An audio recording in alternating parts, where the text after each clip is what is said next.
สวัสดีค่ะพ่อแม่พี่น้องสวัสดีFCทุกท่านเนาะค่ะกลับมาพบมาพอกับเจตาพารวยคือเก่าค่ะในทางช่อง YouTube เนาะคลิปนี้เจตาก็จะวางแนวทางของลาวพัฒนาค่ะลาวพัฒนาจะเป็นของวันที่10เป็นวันพุธเนาะค่ะเป็นวันพุธลาวพัฒนาออก2 ทุ่มครึ่งเห็นอยู่นี่เลขล็อกโฟกัสค่ะพี่น้องวันที่8ที่ผ่านมาครับขอโทษขออภัยแทนล็อกโฟกัสค่ะที่แนวทางเพิ่นบ่เดินบ่เข้าเนาะ66226ค่ะลาวพัฒนาวันที่8ที่ผ่านมาพี่น้องของเลขล็อกโฟกัสหลุดไปค่ะหลุดวันที่5เข้าอยู่5ตัวเดียวคันเลขเบิ้ลบ่ว่าเป็นข้างหน้าข้างหลังเนาะพี่น้องเนาะแนวทางของหลายๆเซียนก็มักหลุดซ่อมๆมาเบิ่งอยู่นี่พี่น้องว่าคืออันเจตาบ่662งวดที่แล้วเป็นวินบ่วินงวดหนึ่งเนาะวินงวดหนึ่งงวดที่วันที่3ก็22เนาะพี่น้องโอบ่แม่นอันนั้นนั่นรัฐบาลไทยเจตาก็ได้งงคันเลขเบิ้ลเป็นจังซี่เนาะพี่น้องเงียบ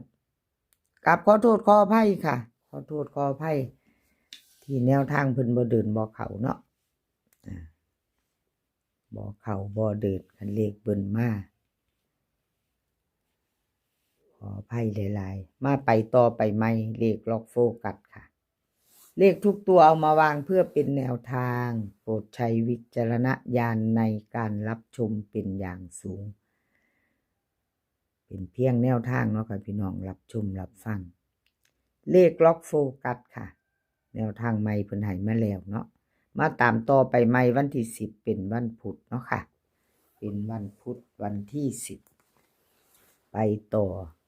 วิ่งรูดค่ะเพิ่นให้มา8กับ4 2ตัว4หางค่ะ8 4 8 5 4 6 4 7เบิ้ล8 8 4 4 3ตัวค่ะ2หาง8 4 6 4 8 4วิ่งรูด8กับ4ค่ะเด่นเท่ากัน8กับ4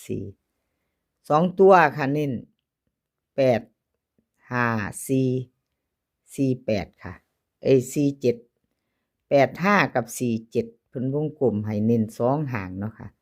3ตัวนี้บ่มีเน้นเด้อค่ะล็อกโฟกัสเพิ่นบ่เน้นเนาะบ่เน้นให้ไปต่อกับล็อกโฟกัสกับแคปหน้าจอค่ะแคปไปรุ่นใหม่เนาะค่ะรุ่นใหม่แนวทางอะไรก็เกิดขึ้นได้เนาะพี่น้องเป็นเพียงแนวทางเข้ามาก็ดีใจเนาะดีใจคันได้คันมานก็หั่งดีใจคักFC ชอบแนวทางไปน้ำกันทางเดียวกันเนาะพี่น้องเอาว่าไปต่อค่ะไปต่อกับเลขลับวงในลับวงในก็หลุดไปพวกพี่น้องลับวงในขอโทษขออภัย FC ผู้เพิ่นเข้ามาติดตามรับชมรับฟังเนาะค่ะแนวทางรูดค่ะพี่น้อง662 3ตัวบน26ล่างวันที่8ที่ผ่านมาค่ะรูดไปเลขลับวงในแต่วันที่5เพิ่นผัดเข้าไปอยู่เนาะ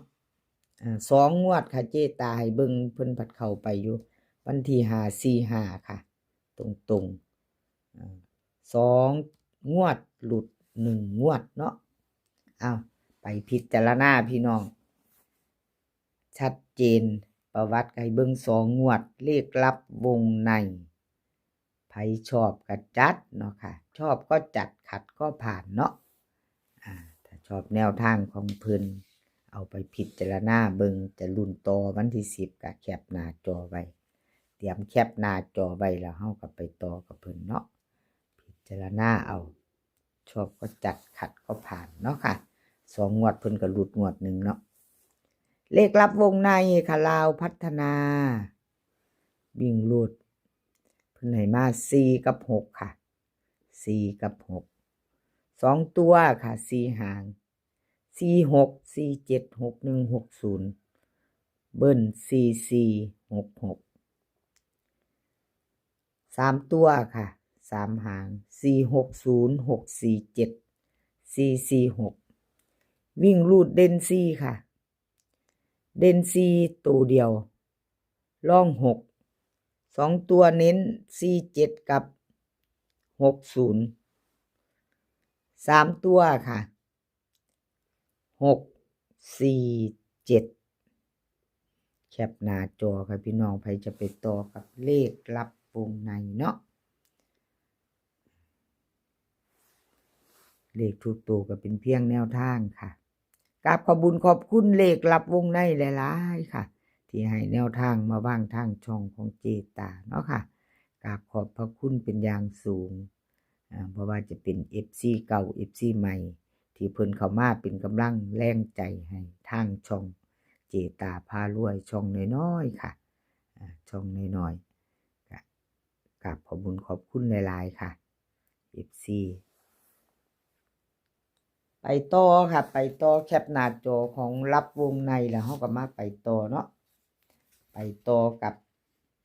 ใครต่อไปเนาะค่ะแคปหน้าจอไว้ค่ะพี่น้องไปรุ่นสองงวดหลุดงวดหนึ่งเนาะให้เบิ่งไปแล้วประวัติเอามาไปต่อค่ะไปต่อเป็นของอสมใจค่ะอสมใจ2ตัวมา1ตัวค่ะอสมใจมา2บน2ล่างเนาะพี่น้อง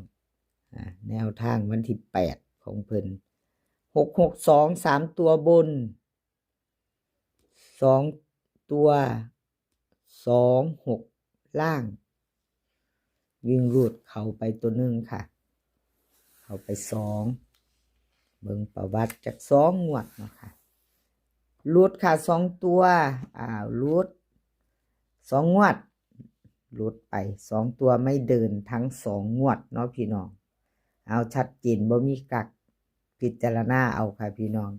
ประวัติให้เบิ่งแล้วก็พิจารณาเอาถ้าชอบแนวทางของเพิ่นเนาะชอบของเซียนใดเฮากะแคปหน้าจอไว้ของผู้นั่นค่ะเอาไปลุ้นกันเซียนใดอยู่ในใจ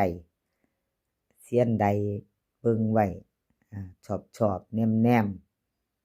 พิจารณาเบิ่งมาแล้วประวัติเห็นแล้วก็แคปหน้าจอค่ะเอาไว้ไปเบิ่งพิจารณาสมใจค่ะวันที่10เฮามาไปใหม่แนวทางใหม่เพิ่นมาแล้วค่ะสมใจชอบก็จัดขัดก็ผ่านเนาะค่ะวิ่งรูดค่ะของเพิ่นให้มา5กับ7 2ตัว4หางค่ะ59 58 74 73เบิ้ลค่ะ55 77 3ตัว3หางค่ะ3ตัว3หาง574 758 573ค่ะวิ่งรูดค่ะสมใจเพิ่นให้เด่นทอกัน5กับ7วงกลมให้เท่ากันเด่นมาเท่ากันเนาะค่ะสายวิ่งสายรูดค่ะจับตามอง2ตัวค่ะ2หางเน้น58กับ73 3ตัว758ค่ะแคปหน้าจอไว้ค่ะใครจะไปต่อกับสมใจวันที่10ค่ะลาวพัฒนารับชมรับฟังเป็นเพียงแนวทางเนาะค่ะพี่น้องกราบขอบคุญขอบคุณสมใจหลายๆเด้อค่ะที่ให้แนวทางมาว่างทางช่องของเจตาพารวยเนาะค่ะเพิ่นก็ให้มาตลอดเนาะบ่ว่าแนวทางจะเข้าจะรูดเพิ่นก็ให้เจตามาว่างทางช่องอยู่ตลอดค่ะช่องน้อยๆของเจตากราบขอบคุณหลายๆค่ะคลิปนี้ขอให้พี่น้องโชคดีค่ะให้โชคดีกับเล่าพัฒนาเป็นวันที่10เป็นวันพุธ20:30นเนาะค่ะโชคดีกันทุกคนมื้อนี้ก็ขอให้มีความสุขแล้วก็ขอให้สุขภาพร่างกายแข็งแรงค่ะ สุขภาพมากก่อนค่ะพี่น้องให้แข็งแรงกันทุกคนเดินทางไปไสก็ขอให้ปลอดภัยค่ะเดินทางไปขอให้มีโชคกลับมาขอให้มีชัยคลิปหน้าพอกันใหม่คลิปนี้ก็สวัสดีค่ะ